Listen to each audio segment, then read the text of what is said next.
नमस्कार, लोकतंत्र में स्वागत है आपका और मैं हूं आपके साथ नेहा दुबे। राजस्थान के सियासी घमासान में रोज नई घटनाएं सामने आ रही है।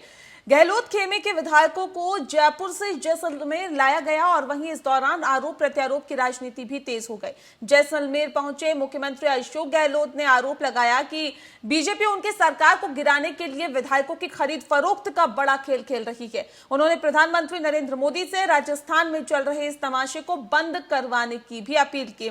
वहीं बीजेपी का कहना है कि कांग्रेस अंदरूनी लड़ाई का शिकार है और अपने कमजोरियों पर पर्दा डालने के लिए बीजेपी को मोहरा बनाया जा रहा है। बीजेपी ने कहा कि कांग्रेस हताशा और निराशा के दौर में पहुंच गई है और उसके सांसद विधायक अब सुरक्षित जगहों की तलाश कर रहे हैं। इस बीच राजस्थान में 14 अगस्त से शुरू होने वाले विधानसभा सत्र को लेकर अब गहमागहमी भी तेज हो गई है। सीएम गहलोत जहां अपने विधायक को बचाने रखने की कवायद में लगे हुए हैं, तो वहीं बीजेपी मौका पाने की तलाश में है। पूरे सियासी सीन में बीजेपी ने सचिन पायलट से दूरी बना रखी है। हालांकि यह माना जा रहा है कि पर्दे के पीछे बीजेपी सचिन पायलट के साथ खड़ी है। वहीं बीएसपी ने भी 6 विधायकों के कांग्रेस में विलय के खिलाफ राजस्थान हाईकोर्ट जाकर सीएम गहलोत के लिए मुश्किलें बढ़ा दी है। माना जा रहा है कि 14 अगस्त को विधानसभा सत्र शुरू होने से पहले राजस्थान की सियासत कई करवट बदलेगी। एक रिपोर्ट देखिए।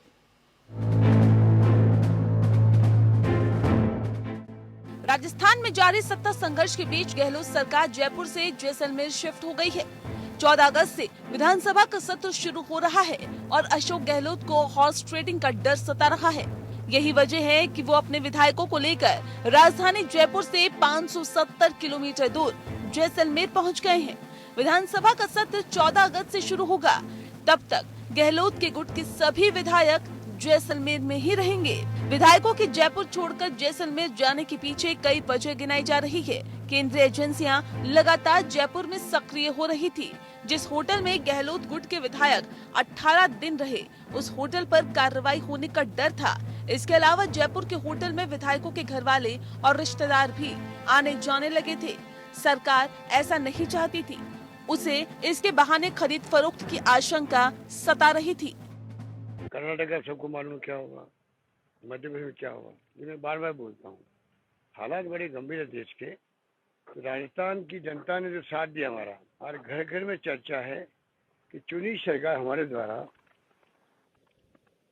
बीजेपी कौन होती गिराने वाली। लड़ाई होती है लोकतंत्र में विचारधारा की, नीतियों की, कार्यक्रम की होती है। लड़ाई ये नहीं होती चुनी सरकार को बर्बाद कर दो, वो टॉपल कर दो, फिर लोकतंत्र कहाँ बचेगा। लड़ाई हमारी लोकतंत्र को बचाने के लिए व्यक्तिगत किसी के खिलाफ नहीं। गहलोत समर्थक विधायकों के इधर उधर भागने के पीछे सबसे बड़ी वजह है नंबर गेम। सचिन पायलट अपने साथ 18 और विधायकों को लेकर कांग्रेस से बगावत कर चुके हैं। पायलट के इस कदम से गहलोत सरकार खतरे में आ गई है। हालांकि अशोक गहलोत अभी तक सरकार बचाने में कामयाब रहे हैं और उन्होंने राज्यपाल को 102 विधायकों का समर्थन पत्र सौंपा है, लेकिन गहलोत की गाड़ी एकदम किनारे पर है। 200 सदस्यों वाली विधानसभा में बहुमत का आंकड़ा 101 का है, यानी सीएम गहलोत बहुमत की सीमा रेखा पर खड़े हैं और कुछ विधायकों के अंतर से बाजी पलट सकती है। मौजूदा हालात में फ्लोर टेस्ट होने पर गहलोत के लिए बहुमत साबित करना बड़ी चुनौती होगी, क्योंकि पार्टी जिन 102 विधायकों की बात कर रही है, उनमें स्पीकर शामिल है। स्पीकर तब तक वोट नहीं दे सकते जब तक दोनों पक्षों से बराबर वोट न पड़े। इसके अलावा कांग्रेस विधायक मास्टर भंवरलाल भी बीमार है। अगर फ्लोर टेस्ट के दौरान वो सदन में मौजूद नहीं रहते तो संख्या 100 तक आ जाती है। कांग्रेस का जो इंटरनल प्रॉब्लम है वह यह है कि उसके एमएलए और एमपी को समझ में आ गया है कि उनका राजनीतिक भविष्य कांग्रेस के साथ बिल्कुल भी ठीक से नहीं रहने वाला, क्योंकि कांग्रेस की लीडरशिप का जनता के साथ कनेक्ट खत्म हो चुका है। जनता के आवश्यकता और जनता के लिए काम करने का उसका जज्बा खत्म हो चुका है और गांधी फैमिली का करिश्मा भी पूरी तरह से देश में अब खत्म हो चुका है। तो उनका राजनीतिक अंधकारमय भविष्य उनको यह मजबूर कर रहा है कि वह चाहे कर्नाटक हो, चाहे झारखंड हो, चाहे मध्य प्रदेश हो या राजस्थान हो, यह सबसे वह कांग्रेस की नैया को छोड़ के भागने का प्रयास कर रहे हैं। बात यहीं खत्म नहीं होती। राजस्थान की राजनीति की जादूगर कहे जाने वाले गहलोत और भी बड़ी मुश्किल में फंस सकते हैं। बीएसपी के जिन 6 विधायकों को उन्होंने कांग्रेस में मिलाया था, उनका मामला राजस्थान हाईकोर्ट पहुंच गया है। कोर्ट ने विधायकों और स्पीकर को नोटिस भी जारी कर दिया है। अब अगर फैसला बीएसपी विधायकों के खिलाफ आता है तो गहलोत सरकार अब तक के सबसे बड़े सियासी भंवर में फंस जाएगी। Bureau report. तो राजस्थान के सियासी घमासान में रोज नई घटनाएं सामने आ रही है। अशोक गहलोत खेमे के विधायकों को जयपुर से जैसलमेर लाया गया और वहीं इस दौरान आरोप प्रत्यारोप की राजनीति भी तेज हो गई है। जैसलमेर पहुंचे मुख्यमंत्री अशोक गहलोत ने आरोप लगाया कि बीजेपी उनकी सरकार को गिराने के लिए खरीद फरोख्त का खेल खेल रही है। इस पे आज हम तफसील से चर्चा करेंगे कि आखिर जयपुर से जैसलमेर आखिर क्यों शिफ्ट किया गया, क्या कारण इसके पीछे थे, और सवाल इस बात को भी लेकर रहेगा कि क्या ये 6 बीएसपी के विधायक जो कांग्रेस में शामिल हुए हैं, क्या ये गहलोत का खेल बिगाड़ सकते हैं। इस पे आज हम तफसील से चर्चा करेंगे। हमारे साथ खास मेहमान मौजूद हैं, उनसे आपका तारुफ करा देते हैं। हमारे साथ इस वक्त डॉक्टर मनोज राजौरिया जी, सांसद बीजेपी से जुड़ गए हैं। सीधे हमारे साथ गिरिराज गर्ग जी जुड़ गए हैं, जो कि प्रवक्ता हैं कांग्रेस के, और सुभ्रांश राय जी हमारे साथ जुड़ गए हैं, राजनीतिक विश्लेषक हैं। आप सभी का बहुत स्वागत है हमारे खास कार्यक्रम स्पेशल एडिशन में। दरअसल सवाल इस बात को लेकर है कि आखिर जयपुर से जैसलमेर क्यों शिफ्ट किया गया विधायकों को, ये एक बड़ा सवाल यहाँ बन जाता है। लेकिन इस कार्यक्रम की मैं शुरुआत अभी सुभ्रांश जी से करना चाहूंगी। सुभ्रांश जी, क्या आपको लगता है, क्या वजह इसके पीछे है? देखिए नेहा, 2-3 बड़ी बातें हैं। सबसे बड़ी बात अभी आपके पैकेज में सुन रहा था मैं, भारतीय जनता पार्टी के राष्ट्रीय प्रवक्ता उन्होंने जिक्र किया कि कांग्रेस के विधायकों को अपने भविष्य और अपने वजूद की चिंता है, इसलिए वो कांग्रेस की नैया को छोड़कर भाग रहे हैं। अब मैं हैरान हुई उनकी बात को सुनकर, गोपाल जी की, क्योंकि वो बहुत बड़े इकोनॉमिस्ट भी हैं। उन कांग्रेस के विधायकों की कीमत 1-1 हजार करोड़ रुपए हो जाती है कर्नाटक में। वैसे व्यक्ति को अपने वजूद की चिंता होगी। उन्हीं कांग्रेस के विधायकों की कीमत 35-35 करोड़ रुपए हो जाती है मध्य प्रदेश में, और साथ में मंत्री का पद। उन्हें अपने वजूद और भविष्य की चिंता होगी। उन्हीं कांग्रेस के एमएलए की बात अगर हम राजस्थान करें, जैसा सूत्रों से छन के खबर आता है कि 25 करोड़ के आसपास की कीमत यहाँ पे भी है। जिनको इतने पैसे मिलते होंगे उनके वजूद और भविष्य पे तो कोई सवाल नहीं हो सकता। अब एक इम्पॉर्टेंट फैक्टर ये है कि चूंकि लोकतंत्र का फॉर्मूला था कि जनता चुन के अपना प्रतिनिधि देती है और जिसका संख्या बल अधिक होता है वो राज्य की व्यवस्था को संभालता है और दूसरे लोग विपक्ष में। अब राजस्थान की पॉलिटिक्स में अगर सिर्फ भारतीय जनता पार्टी के सो कॉल्ड चाणक्य अमित शाह जी एक एक्टिव होते या नड्डा जी एक्टिव होते तो अलग बात थे। जो तमाम सेकेंड लाइन मशीनरी है भारतीय जनता पार्टी या मोदी गवर्नमेंट की, वो सब लोग भी आज ही एक्टिव है। आज 50,000 से ऊपर कोरोना के केसेस पर डे पाए जा रहे हैं। मरने वालों की संख्या की गिनती नहीं है। अर्थव्यवस्था का बुरा हाल है। सब कुछ डे बाय डे बिक रहा है। पार्लियामेंट की कमेटी के हिसाब से 10.5 करोड़ से ज्यादा लोगों की नौकरी चली गई है। ये कोई गंभीर विषय नहीं है, इस पे कोई चर्चा नहीं करते हैं। चाइना हमारी सीमा में भी बैठा हुआ है, उसके ऊपर कोई डिस्कशन नहीं है, वो सब बाद में। लेकिन जितनी सो कॉल्ड, चाहे उसको आप ईडी कहिए, चाहे आप उसको इनकम टैक्स कहिए, चाहे उसको आप सीबीआई कहिए, जो सेकेंड लाइन मशीनरी है, वो तमाम लोग एक्टिव है। अब रही बात संख्या बल में, तो मैंने एक बार पिछले शो में भी आपको जिक्र किया था, या मुझे याद आता है कि छत्तीसगढ़ में भारतीय जनता पार्टी के एक बहुत वरिष्ठ नेता होते थे जब छत्तीसगढ़ की राजनीति में भारतीय जनता पार्टी पहली बार आई थी, जुदेव सिंह। उन्होंने एक वर्ड बोला था बड़ा सुंदर कि पैसा खुदा नहीं होता तो खुदा से कम भी नहीं होता। और अभी हमने 2 दिन पहले देखा कि इनके कुछ वरिष्ठ नेता, और यही की सहयोगी अटल जी के कार्यकाल के दौरान एक रिश्वत कांड में जया जेटली जी को 20 साल बाद सजा सुनाई गई। तो इसका मतलब कहीं ना कहीं पैसे का इम्पैक्ट तो नेताओं पे होता नहीं। तो सुभ्रांश जी, आज से है क्या? आज से है क्या? इससे पहले नहीं देखा? इतिहास उठा के देखे तो आपको क्या दिखाई देता है? अगर इतिहास में हम झांकते हैं तो इतिहास उठा के अगर आप देखेंगे तो उसमें 35 करोड़ और 100 करोड़ तो नहीं दिखता है।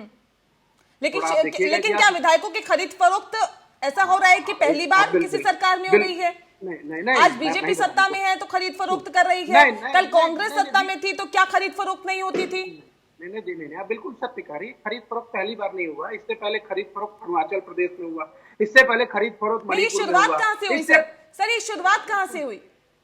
नेहा जी सुनिए ना, मैं कह रहा हूँ ना, खरीद फरोख्त की डेफिनेशन आपको बता रहा हूँ। इससे पहले खरीद फरोख्त अरुणाचल प्रदेश में हुआ, इससे पहले खरीद फरोख्त मणिपुर में हुआ, इससे पहले खरीद फरोख्त गोवा के अंदर हुआ 2/3 विधायकों को उल्टा सीधा करके, इससे पहले खरीद फरोख्त कर्नाटक में हुआ, इससे पहले खरीद फरोख्त मध्य प्रदेश में हुआ, इसके बाद अब नंबर राजस्थान का है। और ये कोई पहली बार ऐसा नहीं हो रहा है, ये पहली बार नहीं हो रहा, ये 7-8-9 बार हो चुका है।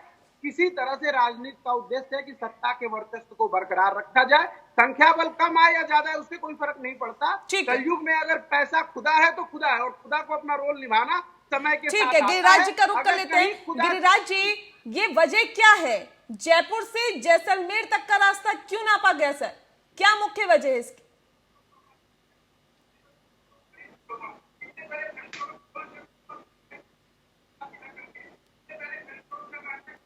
गिरिराज जी, आवाज मिल पा रही है आपको?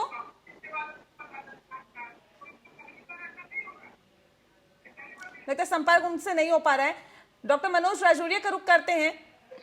मनोज जी, सवाल इस बात को लेकर है, क्या वजह इसके पीछे मानते हैं? क्या गहलोत में डर है, क्या गहलोत सरकार को डर है कि कहीं ना कहीं इधर उधर विधायक ना हो जाए, लिहाजा अगर उन्हें सुरक्षित रखना है और लोगों के संपर्क में नहीं आने देना है तो आप जयपुर से जैसलमेर लेके जाइए? यहाँ जिस तरीके से असुरक्षा तो राजस्थान में गहलोत सरकार बनने से पहले दिन से ही थी, जिस दिन मुख्यमंत्री पद की लड़ाई थी, और मुख्यमंत्री पद के 2 दावेदार अशोक गहलोत जी और सचिन पायलट जी दोनों थे। और अशोक गहलोत जी ने जब पटकनी दी और विधायकों का समर्थन लिया या उनके राष्ट्रीय नेतृत्व के आशीर्वाद से जैसे भी मुख्यमंत्री बने, उसी दिन से डिप्टी सीएम सचिन पायलट जी के और उनके बीच में मनमुटाव था, जिसको खुद मुख्यमंत्री अशोक गहलोत जी ने स्वीकार किया। और सार्वजनिक रूप से उन्होंने कहा कि 18 महीने से हमारी आपस में बात नहीं हुई। इस वक्त राजस्थान का कांग्रेस का नेतृत्व और उनका राष्ट्रीय नेतृत्व मूक दर्शक बनकर रहा। उन्होंने कोई समन्वय और स्थापित करने का काम नहीं किया। राजस्थान की जनता विकास से परे हो गई है। राजस्थान की जनता इनके आपस के मनमुटाव को भुगतती रही। 18 महीने से भी ज्यादा सरकार को हो गए। धरती पर ऊपर जिलों के अंदर आप जाएंगे तो आपको कहीं पर भी विकास कार्य, एक सड़क का एक कोना, एक पत्थर भी लगा हुआ नहीं दिखेगा। किसी भी विकास कार्य में कोई काम नहीं हो रहा और कानून व्यवस्था खराब हो चुकी है। माफियाओं का बोलबाला बहुत जबरदस्त बढ़ गया है।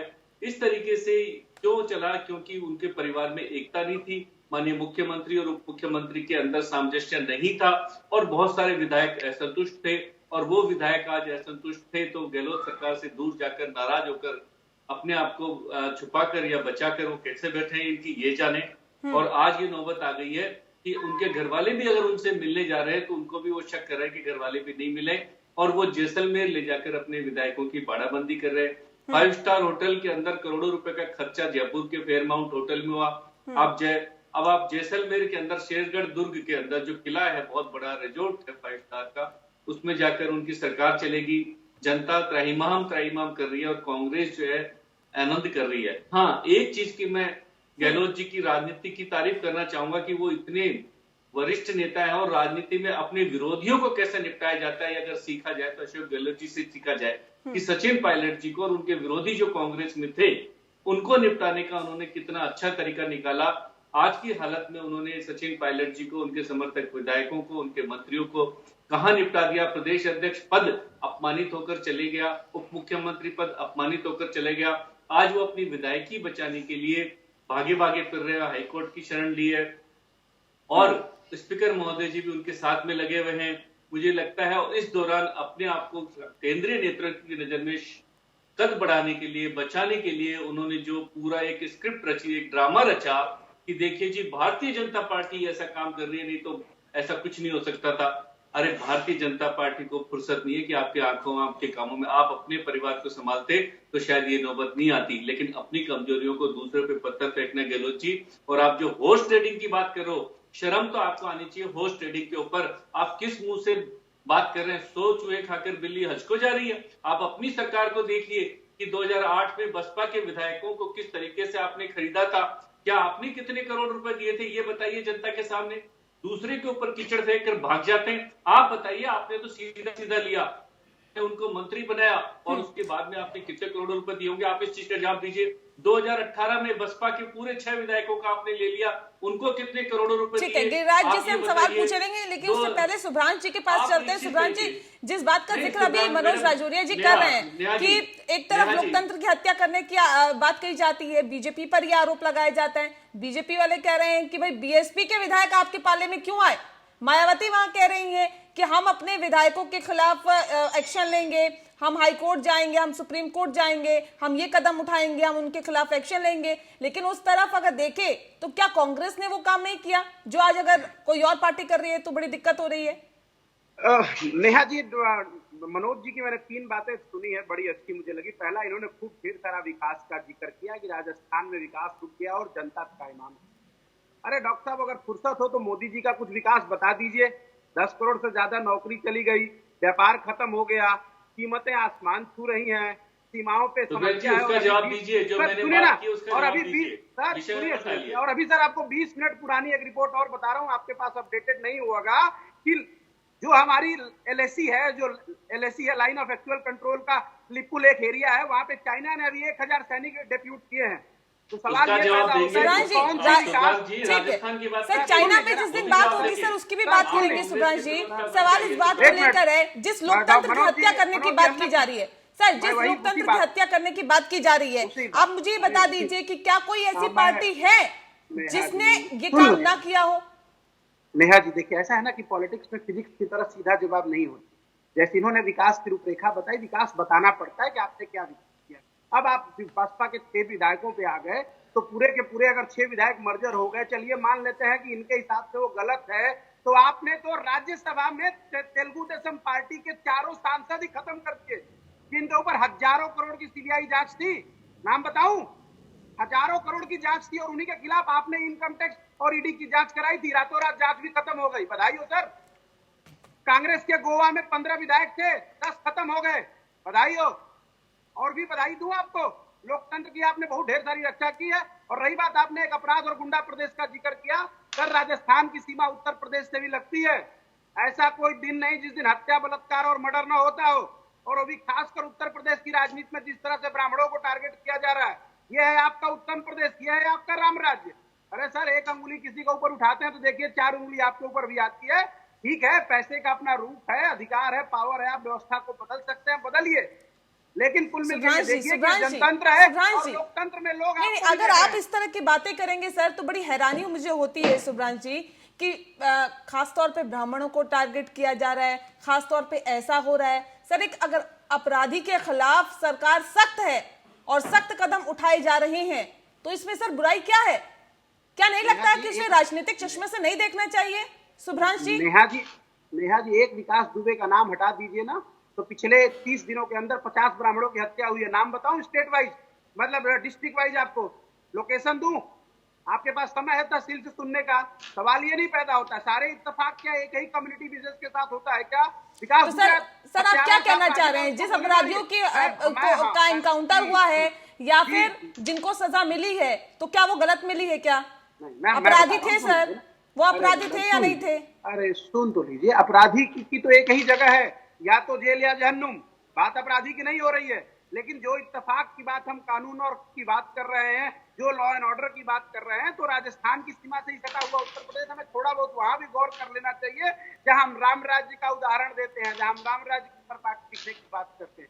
सवाल ये नहीं पैदा होता, सवाल ये पैदा होता है कि चाहे वो सत्ता हो चाहे वो विपक्ष हो। लेकिन जो सवाल मैंने आपसे पूछा आपने उसका जवाब नहीं दिया सुभ्रांश जी। सवाल इस बात को लेकर है कि लोकतंत्र की हत्या की आज हम बात कर रहे हैं। हम बात ये कर रहे हैं कि जो अगर राज्य की चुनी हुई सरकार है, सरकार चाहे कोई भी गिराने का प्रयास करे वो गलत ही है, चाहे बीजेपी करे चाहे कांग्रेस करे सर।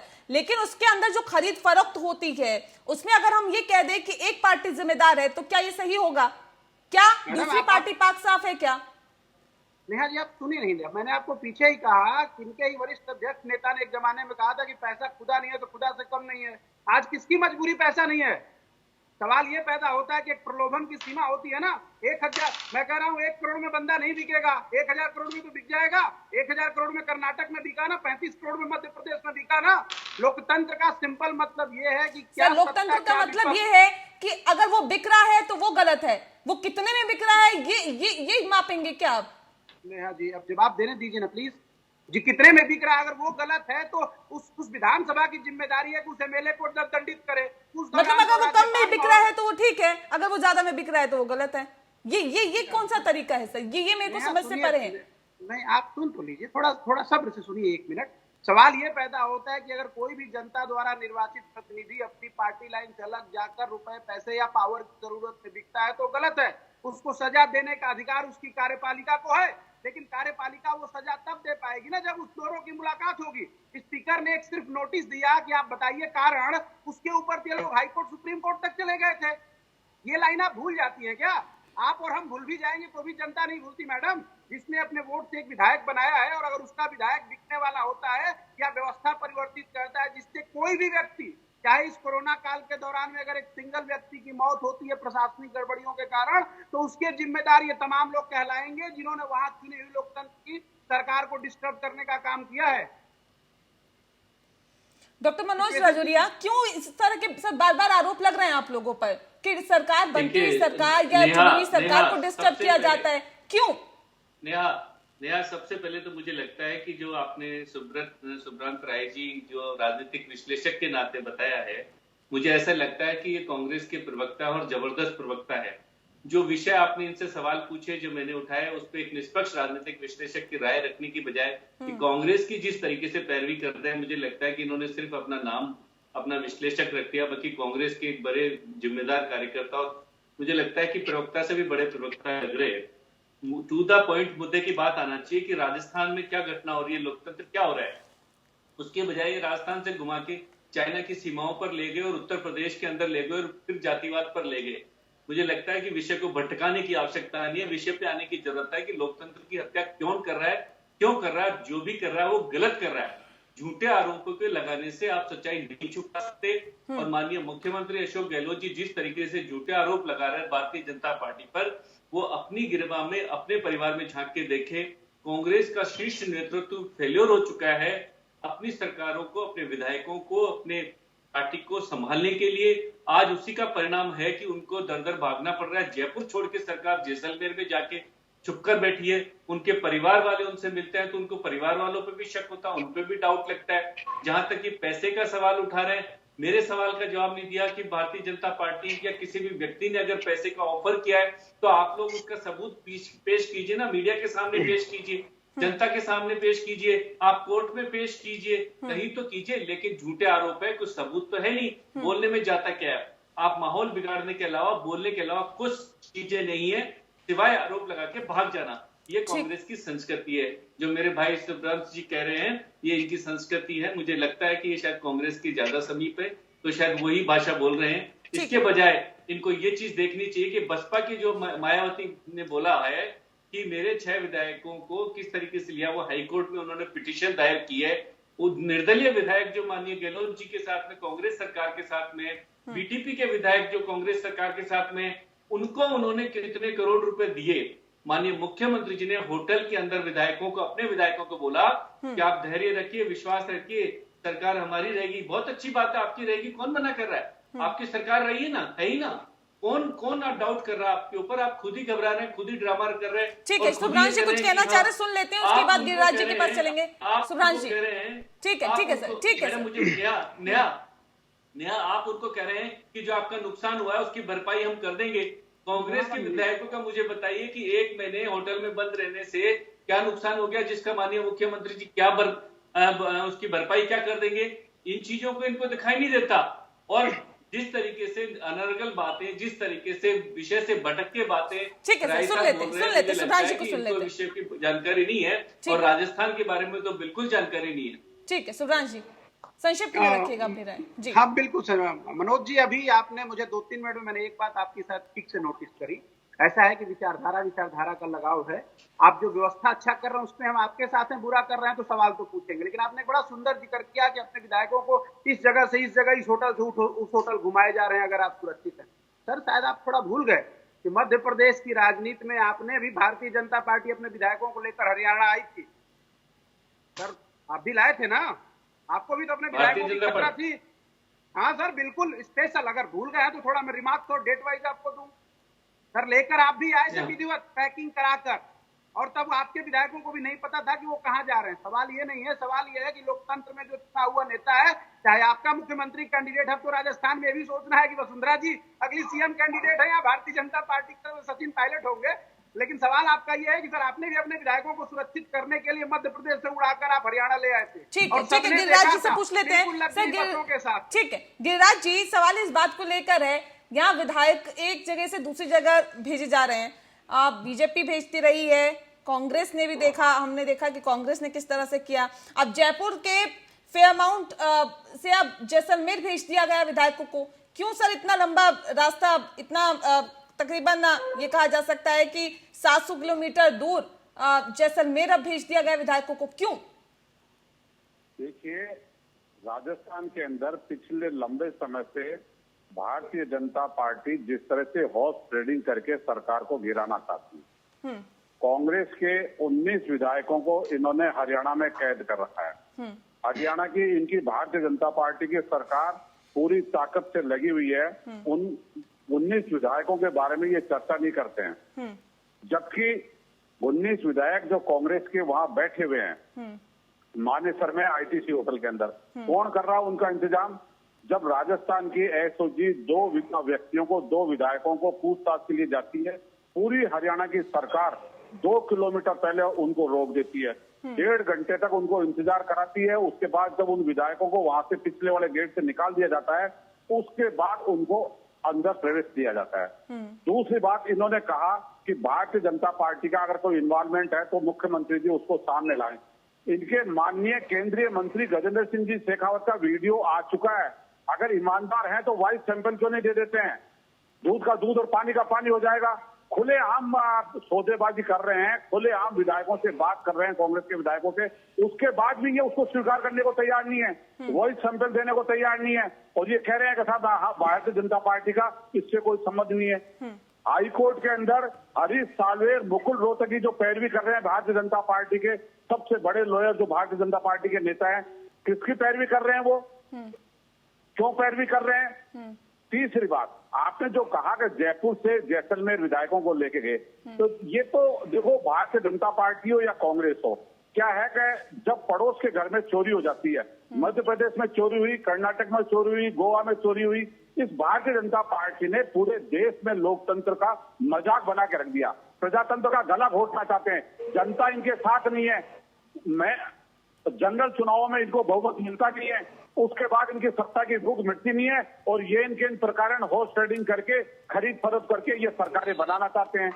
तो ये इनका चरित्र जो है ना वो इतना गिर चुका है। इसलिए क्या है कि राजस्थान के अंदर सरकार को सुरक्षित रखने के लिए, जनता की सेवा करने के लिए जो 5 साल का मैंडेट जनता ने दिया है, उसके लिए माननीय मुख्यमंत्री जी ने, गिरिराज जी अगर ऐसा है तो सर जाइए ना, कोर्ट जाइए।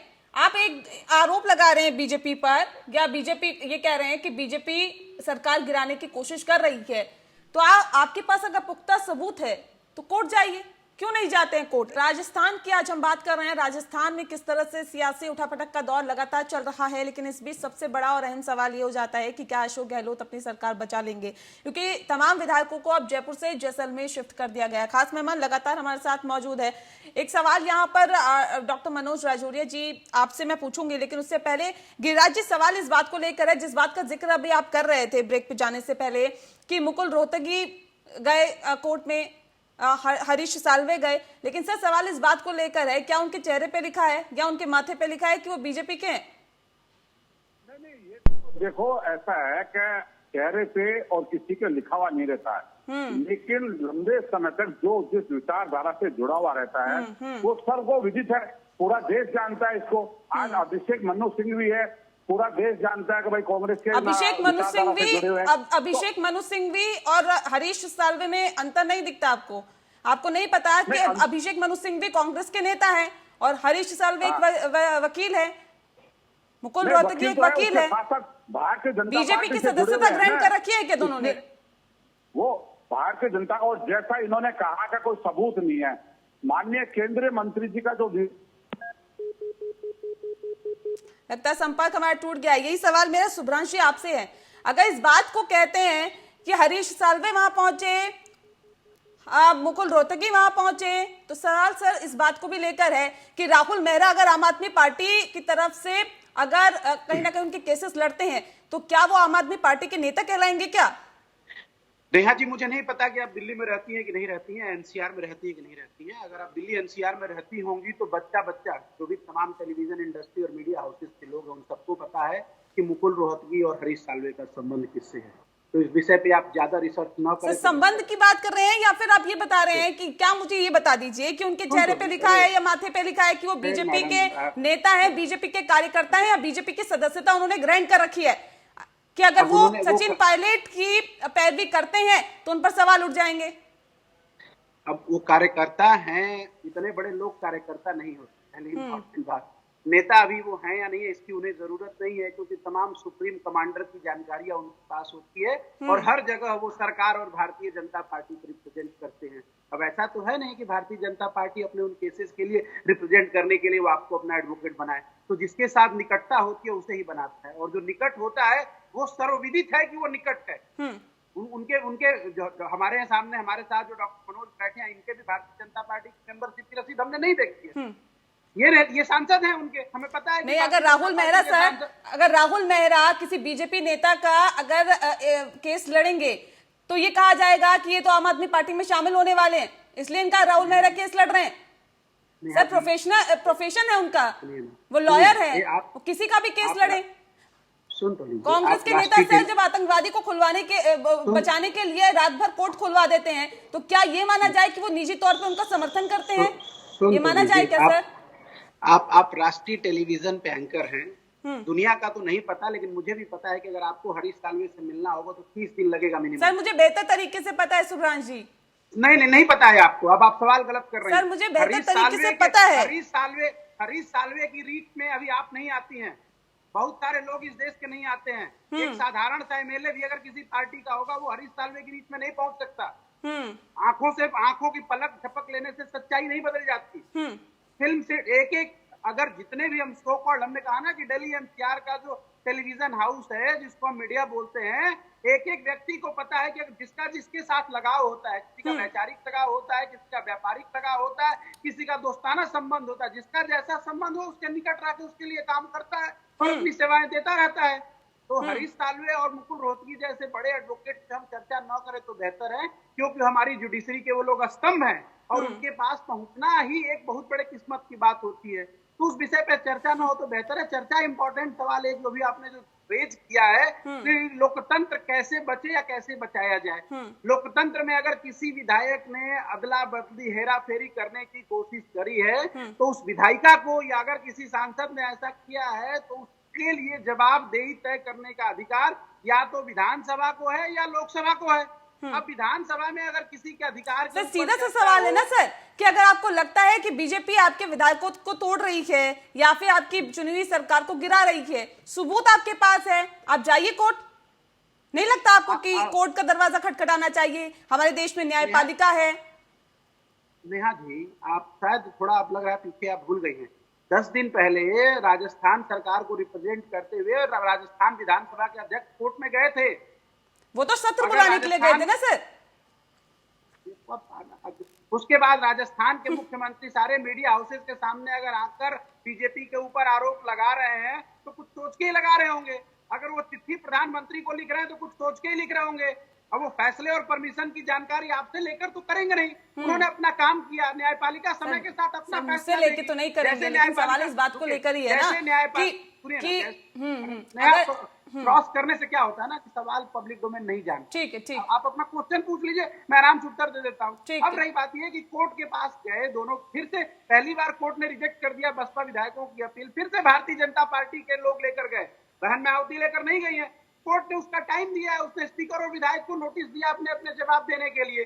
तो जो न्यायपालिका का काम हो न्यायपालिका करेगी, जनता का जो काम हो जनता करेगी। जनता ने सरकार चुन के दिया था, न्यायपालिका ने नहीं किसी को कहा था कि आप सरकार चलाइए या नहीं चलाइए। तो जो विधायक या मुख्यमंत्री या सांसद है उनकी जिम्मेदारी अपने क्षेत्र के लोगों के लिए है और अपने राज्य के लिए है। अब वो राज्य के लोगों के साथ वहां अगर लोकतंत्र की हत्या हो रही है या लोकतंत्र का हनन हो रहा है या किसी भी वजह से सरकार नहीं चल रही है या सरकार डिस्टर्ब है या जयपुर से जोधपुर और उदयपुर का सफर तय करना पड़ रहा है, तो कहीं ना कहीं उन चुने हुए विधायकों की जिम्मेदारी है इस गड़बड़ घोटाला गड़बड़ झाला के लिए, और वहां की जनता इसका जवाब मांग रही है। अगर हर चीज कोर्ट से ही होना होता तो फिर विधायक सांसद चुनने की जरूरत क्या थी? ठीक है, डॉक्टर मनोज राजौरिया जी, क्या लगता है कि ये बार बार आरोप तो लग रहे हैं सर, क्या वाकई कांग्रेस के पास पुख्ता सबूत हैं जिसके बिना पे ये आरोप लगाए जा रहे हैं? देखिए नेहा जी, अगर पुख्ता सबूत होते तो मुझे लगता है कि अब तक वो जनता के सामने और कोर्ट के सामने आ चुके होते। मैंने पुनः आपको दोहराऊंगा कि ये कांग्रेस की संस्कृति की अपना जनता का और लोगों का ध्यान भटकाने के लिए वो ऐसे झूठे आरोप लगाती है। मैं एक एक चीज का गिरिराज जी का जवाब दूंगा, सुब्रांत जी का जवाब दूंगा। इन्होंने दो आरोप लगाए, एक तो ऑडियो का आरोप लगाया कि हमारे केंद्रीय मंत्री श्री गजेंद्र सिंह शेखावत जी का ऑडियो का टेप का नाम लगाया इन्होंने, और एक तरफ इनके गृह सचिव राजस्थान के भारत सरकार को लिख के भेज रहे हैं कि हमने किसी भी ऑडियो को, किसी मंत्री को, सांसद को, विधायक की ऑडियो टेप ही नहीं की है। हमको पता नहीं किसी सोशल मीडिया से टेप मिली है। माने गजेंद्र सिंह जी ने मना नहीं किया कि ऑडियो सैंपल नहीं दूंगा, लेकिन उन्होंने ये कहा कि ऑफिशियली आप डिमांड कीजिए कि ये आपकी आवाज है और हमने रिकॉर्ड की है और बिल्कुल मैं सैंपल देने को तैयार हूं, और उसमें भारत सरकार की या राज्य सरकार की या कोई सी भी एजेंसी से आप जांच करा लीजिए। लेकिन आप ये कह रहे हैं कि कोई भी आदमी कुछ भी किसी के बारे में नाम ले रहा है, उनकी आवाज नहीं है। मैं व्यक्तिगत जानता हूं उनको, उनकी मैंने भी वो ऑडियो सुनी है, उसमें फर्जी आवाज है, वो किसी और की आवाज है। लेकिन किसी और को आप किसी पे कीचड़ उछाल के बात जाए कि आप जवाब दीजिए कीचड़ सही है कि नहीं है। अरे आप जवाब दीजिए कि आपने जो टेप रिकॉर्ड जो पेश कर रहे हैं उसका सोर्स क्या है। आप जवाब इतना सा जवाब दे दीजिए, सोर्स का आप ये दीजिए, या ये बताइए कि ये सर, लेकिन ये भी तो एक सवाल है ना कि अगर आप बात साफ है, आपको लगता है कि ये आप पे झूठे आरोप लगाए जा रहे हैं, एसओजी के सामने पेश होइए, अपनी टेस्टिंग दीजिए, बोलिए लीजिए मेरे ऑडियो टेस्ट कीजिए, मेरी ये आवाज नहीं है, मुझ पे बेबुनियाद इल्जाम लगाए जा रहे हैं। नेहा पूरी बात सुनिए मेरी, बिल्कुल स्पष्ट रूप से वो ये बयान दे चुके हैं कि मेरी आवाज सर बयान देने से क्या होगा? ऑडियो टेस्ट कराइए ना सर। नहीं, ऑडियो चेक कराइए ना। वॉइस सैंपल क्यों नहीं दे देते हैं?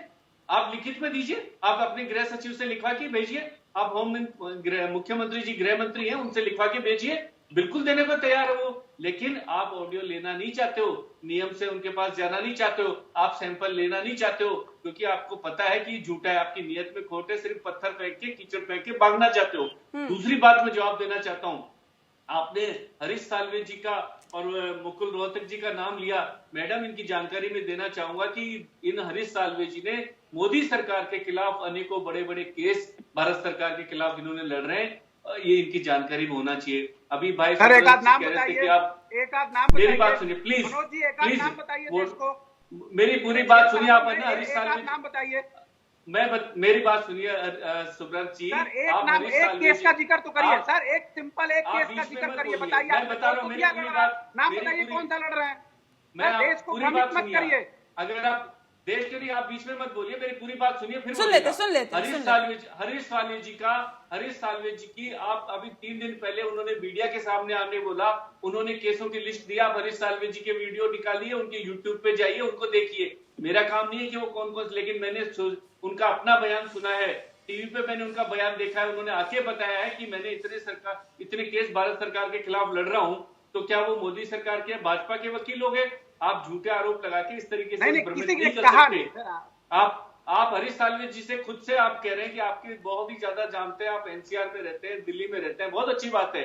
आप मीडिया हाउस से भी संपर्क है, आप जुडिशरी भी आपके संपर्क है, बहुत अच्छी बात है। तो आप ये भी मालूम कीजिए हरीश साल्वे जी के कौन कौन से केस है, आप मालूम कीजिए। मैं वकील नहीं हूं और मेरा ये काम भी नहीं है कि उन्होंने कौन कौन से केस लड़े, मेरा इसमें रुचि रहती है। लेकिन हरीश साल्वे जी का मैंने टीवी में बयान देखा है, आप उसकी पुष्टि कीजिए। मैं आपको कह रहा हूं आप पुष्टि कीजिए, क्यों आप झूठे आरोप लगाकर भ्रमित करना चाहते हैं। दूसरी चीज, आपने कहा कि सीएम कुछ सोच के ही आरोप लगा रहे होंगे। अभी हमारे भाई गिरिराज जी ने बोला कि जहां आग लगती है वहीं धुआं उठता है। मनोज जी इस बात को मान लीजिए।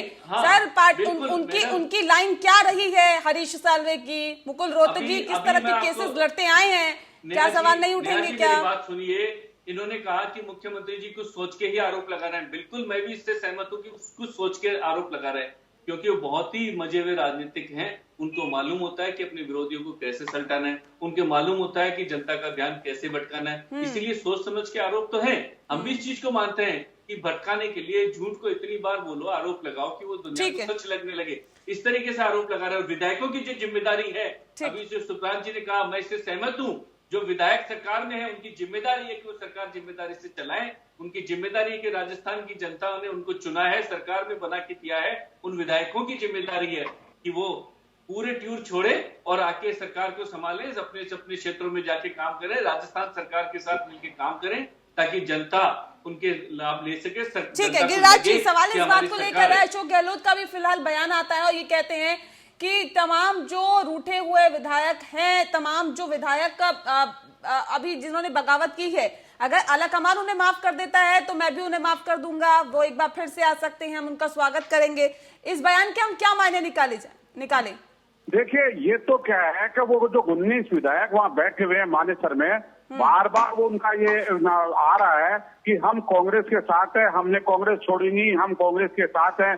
तो इसलिए क्या है, मुख्यमंत्री जी ने कहा कि भाई अगर कांग्रेस के साथ हो तो भारतीय जनता पार्टी की गोदी में क्यों बैठे हुए हो? क्यों मानेसर में आप खट्टर सरकार के गोदी में बैठे हुए हो? आप ऑल इंडिया कांग्रेस कमेटी के बाहर जाके बैठो ना, आप सोनिया गांधी जी, राहुल गांधी जी के सामने जाके बैठो ना, अगर मन से ईमानदार हो।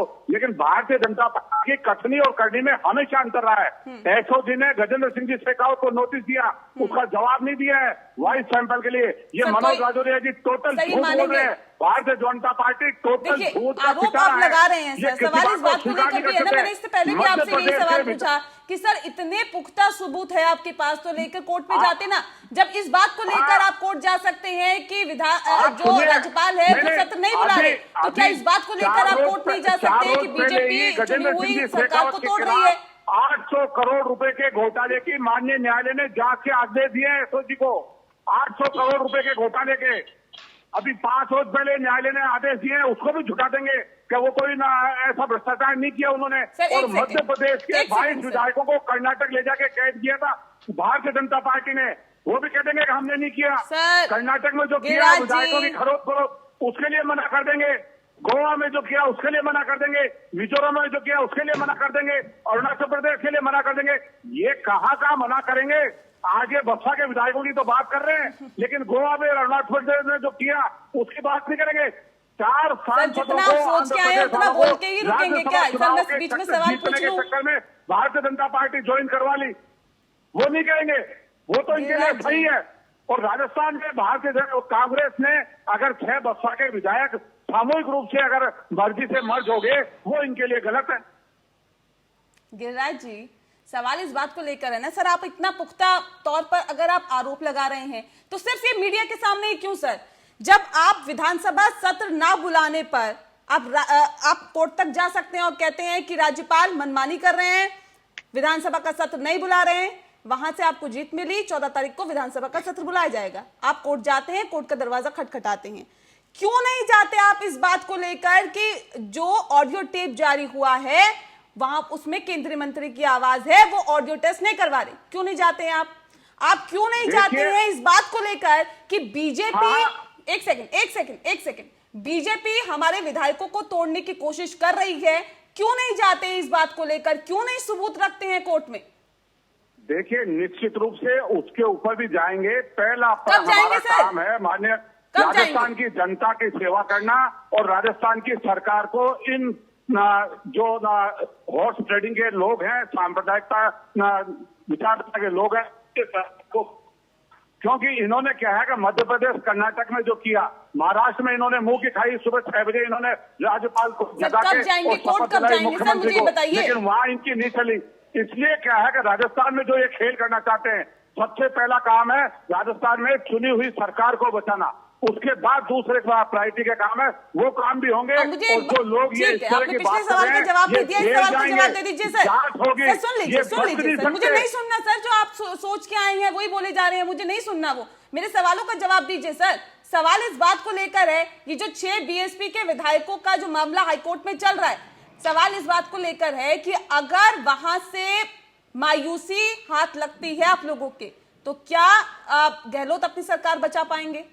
क्या विकल्प है फिर? देखिए, हाँ, निश्चित रूप से पहली बात तो आपने अगर जो लगाया, माननीय न्यायालय जो है वो जो एंटी डिफेक्शन बिल विधानसभा में है 1985 से जो लागू हुआ था, उसके अंदर अगर 1/3 किसी पार्टी के विधायक अगर पार्टी छोड़ के दूसरी पार्टी ज्वाइन करते हैं तो लागू नहीं होती उनका।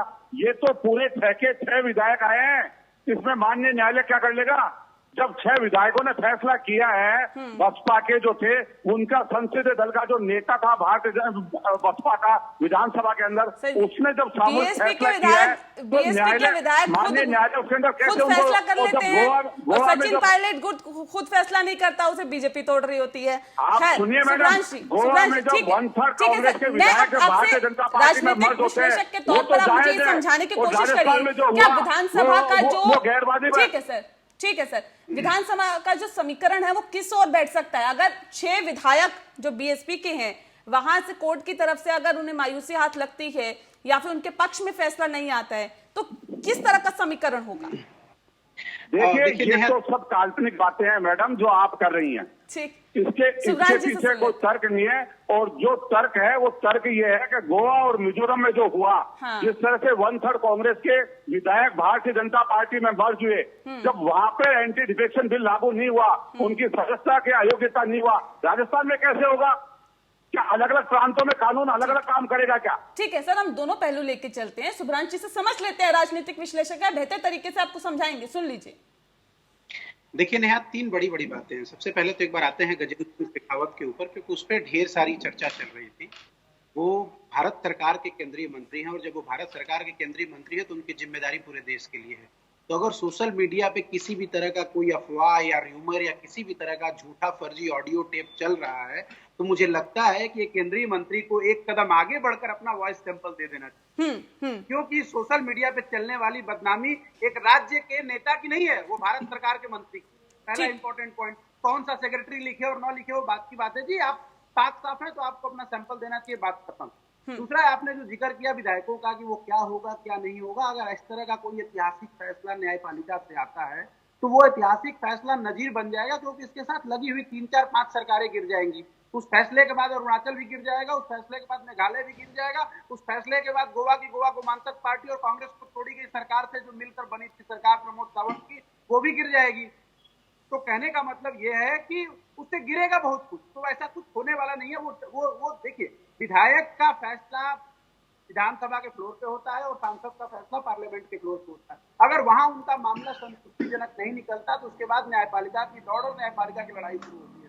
अभी तो मामला ये बनता है कि हिंदुस्तान में लोकतंत्र कैसे सुरक्षित रहेगा, चाहे वो भाजपा का लोकतंत्र हो चाहे वो कांग्रेस का लोकतंत्र हो, क्योंकि एंड ऑफ द डे उस लोकतंत्र की लपेट में ठगा कोई अगर महसूस जाएगा तो वो जनता होगी। अगर कहीं से भी ये बिके हुए विधायक किसी भी पार्टी के हो, वक्त के साथ जो बदल जा रहे हैं या जिनको मौसम शास्त्र का ज्यादा अनुभव है, समय के साथ साथ वो अपनी राजनीतिक पार्टियां बदलकर सत्ता के बिल्कुल करीब रहते हैं, इनका हारना जरूरी है। क्योंकि अगर ये लोग नहीं हारेंगे तो लोकतंत्र के वोटर को एक बात पता चल जाएगी कि जिसके पास पैसा है वो हमारे चुने हुए विधायक और सांसद को कभी भी खरीद फरोख्त करके हमारी मैनिपुलेशन कर सकता है। तो आज इंपॉर्टेंट ये है कि न्यायपालिका अपना रोल वक्त के साथ अदा करेगी, जिसके पास जो पार्टियां जैसे जैसे अपने साक्ष्य लेकर जाएगी। लेकिन उससे पहले यह है कि लोकतंत्र सुरक्षित रहना चाहिए, और जो मतदाता का जो हमारा निर्वाचन आयोग एक मतदाता को करता है कि आप वोट देने जाएं और अपने वोट से आप सरकार चुनें, तो अगर उसने कोई सरकार चुनी है तो उस सरकार में व्यवस्था का विश्वास होना जरूरी है।